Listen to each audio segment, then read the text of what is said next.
question sous-jacente à ma recherche est de chercher à comprendre comment les enseignants se représentent le numérique. Comment se représente-t-il l'éducation média et à l'information, comme on l'appelle aujourd'hui. Et l'objectif, c'est de comprendre les résistances sous-jacentes à l'introduction de ce dispositif en classe, car on constate qu'on a affaire à deux nébuleuses qui sont mal intégrées ou souvent mal interprétées, ou des fois peu introduites dans l'enseignement, et notamment dans le premier degré, pour diverses raisons. J'avais fait déjà une enquête et j'avais identifié des raisons où la cause matérielle semblait être la résistance principale, mais ça me paraît être plutôt une excuse et c'est pour ça que j'avais envie de creuser cette recherche. Et l'intérêt aussi, ce sera de comprendre leur représentation de ce qu'est l'éducation média pour comprendre ce qu'ils vont transmettre et quelle représentation finalement ils vont transmettre à leurs élèves. Plusieurs enquêtes montrent qu'il n'y a pas eu de réelle modification des pratiques pédagogiques avec le numérique. Donc ça reste à prouver dans le cadre de ma recherche. Pourtant, il y a de nombreux textes institutionnels qui encouragent ces pratiques et qui mêlent à la fois l'éducation média à l'information et le numérique. Ce qui fait qu'il y a une espèce de confusion entre les deux termes. Notamment, on voit ça à partir du rapport Jules Ferry 3.0 en 2014. On avait eu déjà le rapport Fourbous en 2011 et dès la rentrée 2016, on a un référentiel autour de l'éducation aux médias et l'information qui va ancrer à nouveau l'éducation média dans le numérique. Donc l'idée, c'est de comprendre la tension qu'il y a entre tous ces termes-là.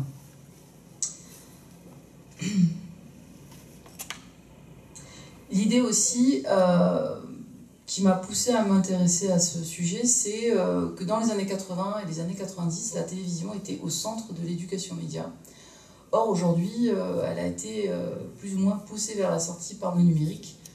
Et tout ce qui est pratique audiovisuelle ou émissions télé ne sont plus forcément interrogées de la même manière. On le voit un peu dans les dispositifs pédagogiques qui sont proposés.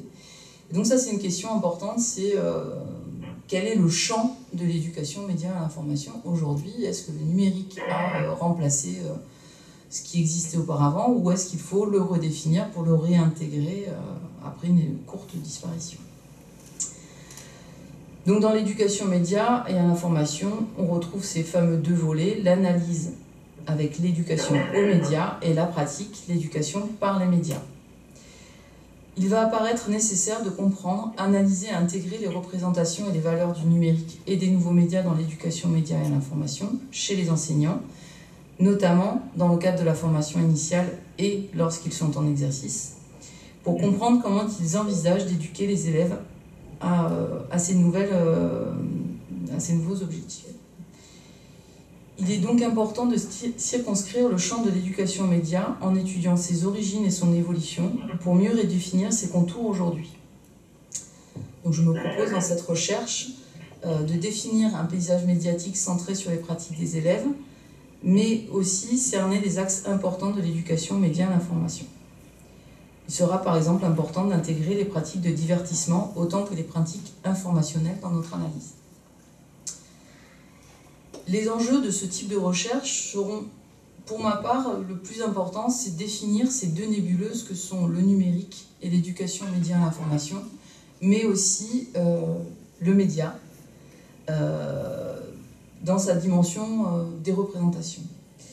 Ensuite, il sera important de cerner et clarifier un objet d'étude que sera l'éducation média à l'information pour mieux envisager une formation initiale et peut-être des dispositifs plus clairs sur la didactique. Et enfin, l'intérêt principal sera aussi de comprendre les résistances des enseignants face à ces dispositifs. Donc pour aujourd'hui, pour ma courte présentation, je vais me centrer sur d'abord les représentations. Qu'est-ce que cela signifie et dans quel contexte je pourrais les envisager. Donc d'abord faire peut-être un petit travail épistémologique et ensuite je vais surtout me concentrer sur l'évolution de l'éducation aux médias jusqu'à aujourd'hui, essayer de circonscrire un peu. Donc pour faire le bilan de cette première année de recherche, j'ai tout d'abord essayé de me concentrer sur la notion de représentation pour essayer de comprendre l'ensemble des points de vue et des des disciplines qui se sont intéressées à cette notion. Donc j'ai repris les recherches depuis 1898, donc je suis allée chez Durkheim pour comprendre l'origine de cette notion, où le discours est assez complexe avec le langage du 19e siècle. Donc l'intérêt en fait de reprendre par Durkheim, c'est de comprendre en fait le système de pensée qu'il avait défini et comment il avait défini la représentation comme étant assimilée au souvenir, à une impression de vécu. Donc je vais vous le citer. La représentation, dit-on, ne se conserve pas en tant que telle. Quand une sensation, une image, une idée a cessé de nous être présente, elle a du même coup cessé d'être sans laisser d'aucune trace. Seule l'impression organique qui a précédé cette représentation ne disparaîtrait pas complètement. Il resterait une certaine modification de l'élément nerveux qui le prédisposerait à vibrer à nouveau comme il a vibré une première fois. Bon, je coupe là la phrase. Je trouve ça assez très imagé et à la fois très intéressant. C'est une espèce de sensation, la représentation, quelque chose de fantomatique aussi qu'il qualifie. Et derrière, ce qui est intéressant, c'est que tous les travaux qui s'en sont suivis ont essayé de définir un peu mieux ce qu'était la représentation pour pouvoir l'intégrer dans un système méthodologique.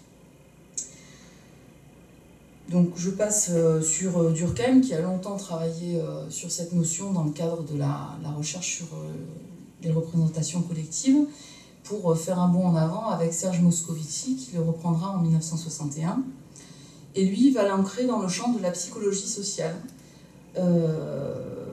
Donc comme le passage d'une théorie scientifique à une connaissance du sens commun. Il reprend l'idée que la pensée est structurée en système et que pour intégrer une nouvelle connaissance, l'individu doit se faire une représentation de celle-ci pour pouvoir l'intégrer à un schème de pensée préexistant. Une fois intégrées, ces connaissances influenceront les attitudes et les comportements des gens. Dans le champ de la psychologie sociale, la prise en compte du rôle de l'affectif, du contexte social, de l'individu et de la symbolique dans la cognition donne à la notion de représentation une dimension complexe et permet de mieux appréhender le système de construction de la connaissance. Donc il envisage la représentation sous 3 dimensions qui sera intéressant de prendre en compte dans une méthodologie qui reste encore en construction. J'essaye aussi d'aller voir dans d'autres disciplines, et notamment la philosophie avec Michel Foucault, qui lui va théoriser sur les représentations en créant le concept d'épistémie dans les mots et les choses, puis qu'il l'affinera dans l'archéologie du savoir. Donc, même si il n'a pas poursuivi au-delà d'une dizaine d'années ses recherches, elles me semblaient intéressantes à prendre en compte.